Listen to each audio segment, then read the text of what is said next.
Target ng Phil-MMA fighter na si AJ the Mercenary Matthews ang kanyang top form matapos malasin sa Bellator 181. At ngayon makakasama natin si AJ tungkol sa pagbabalik niya sa ring at iba pa niyang future plans here in the Philippines and in the US. AJ, welcome to The Score. Thanks for joining us. Oh, thank you for having me. Thanks for coming over. All right. Well, it's rare we get a chance to chat with someone like you. You've had a very interesting journey, which has brought you all over the world. Now you're in the Philippines, spending a lot of time here. Tell us first, for the fans out there, how you got into the sport of MMA. What hooked you into it? And I'd say, who are your mentors? Who were the guys you're looking up to? When I first got into any martial art, it was Brazilian Jiu-Jitsu, no gi. Okay. With my oldest brother, Brian, who took me kind of in when I was 14. Okay. I lived in South Dakota. Things were, I don't know, a certain way. And he lived in San Diego. We didn't live together my whole life. Okay. So he offered to allow me to move in with him. I was 14, he's crazy, he was 26. Yeah, Wow, okay. What a guy, right? Yeah. And what a big leap for you. Normally kids at 14 are just in high school. Yeah. And that was the thing, is I didn't get to know anybody. It was second semester of freshman year, so everybody had cliques, and I was working, and you know what I mean, playing soccer. So he thought that Jiu-Jitsu would be good for me as an outlet and as something also to keep me busy. You know, I didn't have any other friends that way. So we started going on Sundays to our friend's garage. We called it the Grapple Chapel. It was every Sunday we would do Jiu-Jitsu and then go eat a bowl of hot soup after. It was just kind of a tradition. Okay. And so those were the main guys in my life. Was the garage. Professor Roy Harris is our Jiu-Jitsu lineage. And then it was Jason Lambert, my brother Brian Whitaker, Manny Rodriguez, Jeff Clark, Matt Stansel, some of the other first black belts of Roy's, and other of his better jiu-jitsu guys. Nice. So, and then we got into fighting through a guy kind of named Jason Lambert. Okay. He's the original Punisher. So he would come. He was the greatest role model to me. He was a single father, worked a 40-hour-a-week job, 2 hours away, and every weekend he would bring his son. They would sleep on where I was living on the couch with him and his son, just to train jiu-jitsu on the weekend with these guys that we had in the garage. So it was a strong group of people, and he would fight on Indian reservations, and then slowly other guys were like, "I'm gonna fight." So then we're getting ready for fights rather than just jiu-jitsu on Sunday, and that's kind of how I got into MMA at a really young age. What would you say was your biggest break that really made you see that this is a career for me? It might have been too early, right? So I think I got called to Strike Force. I was 4-0. I got called to Strike Force, and that's Scott Coker. Everybody knew Strike Force, at least in the States. The #1 to the UFC at the time. At that time, yeah. And I had, I don't know, maybe everything kind of got to my head. But I took a loss there. And that was my biggest break. And that's kind of, before that fight, leading up, I had Top Prospect Watch from Sheerdog and different outlets that were kind of giving me recognition now. Right, yeah. So that was the break in a way. But then you take the loss. But my next fight's with Bellator. So maybe it was the best thing that happened. There you go. And just recently, your buddy Brandon Vera, who came back here to the Philippines, back to his roots as well, signed up with ONE FC and started to do some things here. He's the one who apparently convinced you to jump ship here. You were somewhere in the area with a backpack. Tell us the story about how you said coming over down here.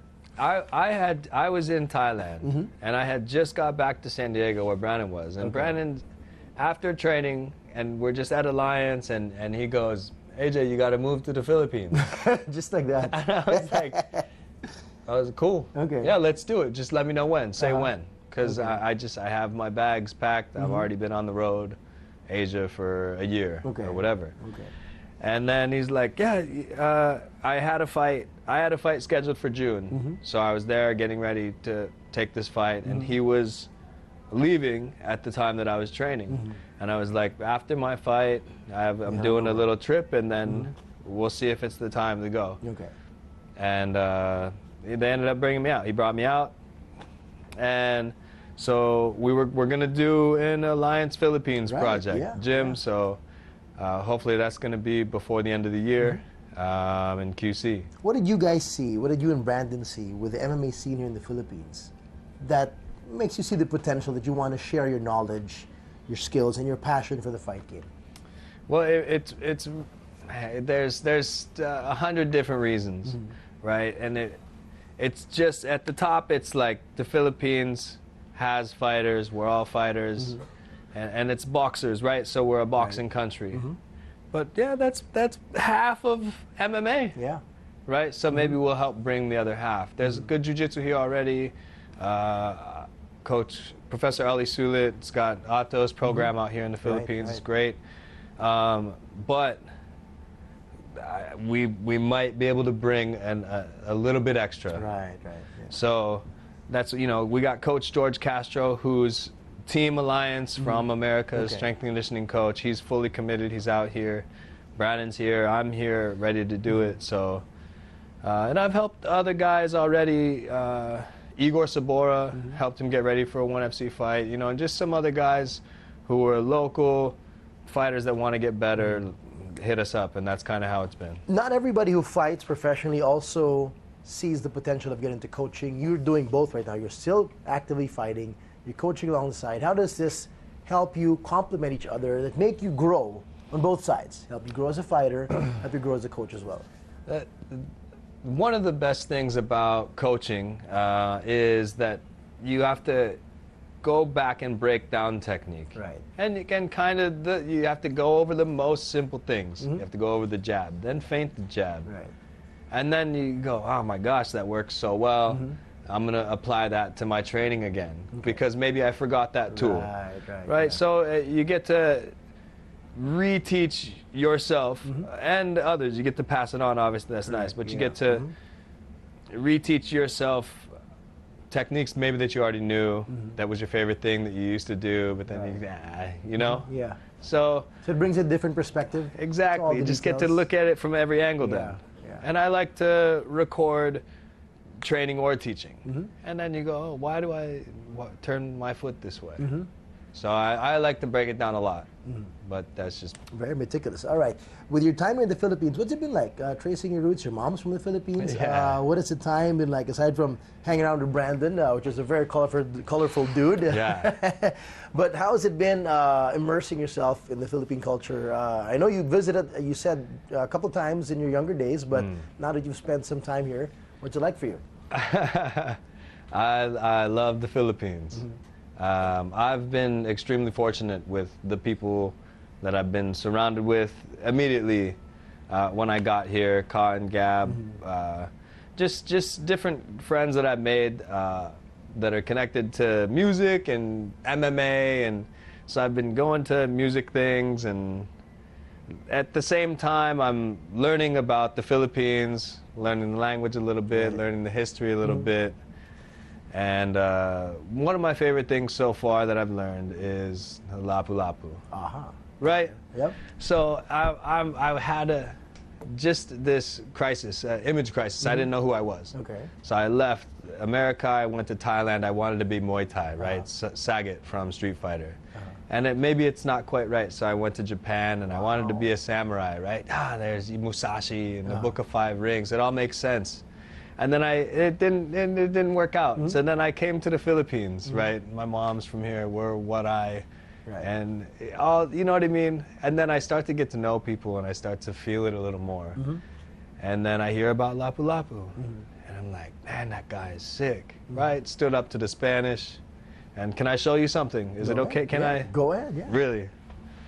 So, love it so much. Oh, wow, look at that. Right? That is awesome. Never seen anything like that. Yeah, so we put lapu on the back. Right? Well, there you go. I think you found yourself right now with that. You know what? It really feels right. Everything I've been doing, the people I've been spending time with, everything feels right. and it's just strong. It feels strong. I'm going to Sagada next week. I can't wait to cool. feel it, right? Experience that too. Awesome. Well, clearly I see the passion in you, that you're enjoying your time here.